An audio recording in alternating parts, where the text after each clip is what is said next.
Hello all. இப்போ நம்ம பார்க்க போகிறது writing a rational number as a decimal. நம்ம முன்னாடியே பார்த்தோம் rational number can be either terminating or non-terminating. Non-terminating இருந்தால் pattern should repeat.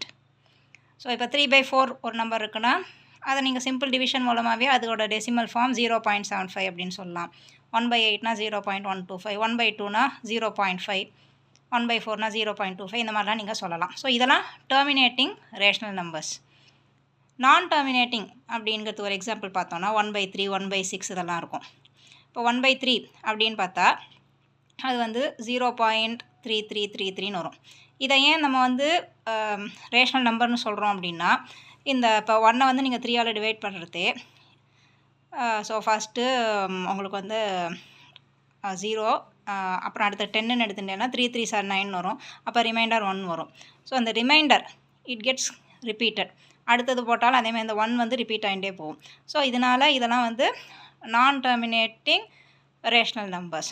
The reminder repeats it self. இது வந்து மொதல் ஸ்டேஜ்லேயே நமக்கு ரிப்பீட் ஆகிடுறது. சில நம்பர்ஸ் இப்போ 7ஆல் டிவைட் பண்ணக்கூடிய நம்பர் இப்போ 5/7 அப்படின்னு இருக்குது அப்படின்னா அதை வந்து ஒரு சர்டன் ஸ்டெப்ஸுக்கு அப்புறம் தான் அந்த ரிமைண்டர் ரிப்பீட் ஆகும்.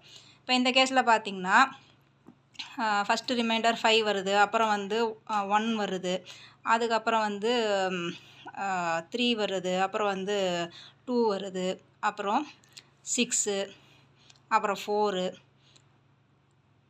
அதுக்கப்புறமா பார்த்திங்கன்னா 5 வருது. ஸோ இந்த 5 வந்து ரிப்பீட் ஆகிடுறது அகெயின். இங்கே இப்போ முதல்ல ரிப்பீட் ஆன இந்த ரிமைண்டர் வந்துடும். ஸோ அந்த ஸ்டேஜில் நம்ம ஸ்டாப் பண்ணிக்கலாம். இதுக்கப்புறம் நீங்கள் திருப்பி தொடர்ந்து போனீங்கன்னா இதே பேட்டர்ன்லேயே தான் வரும்.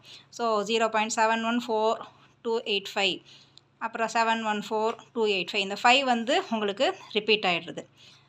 ஸோ அதை வந்து நம்ம எப்படி ரெப்ரசன்ட் பண்ணுவோம் அப்படின்னா 0. இந்த ஃபஸ்ட்டு எது ரிப்பீட் ஆகிறதோ அந்த இடத்துக்கிட்ட நிறுத்திட்டு அதுக்கு மேலே ஒரு பார் மாதிரி போடுவோம். இதுதான் வந்து ரிப்பீட்டிங் ரேஷ்னல் நம்பர்.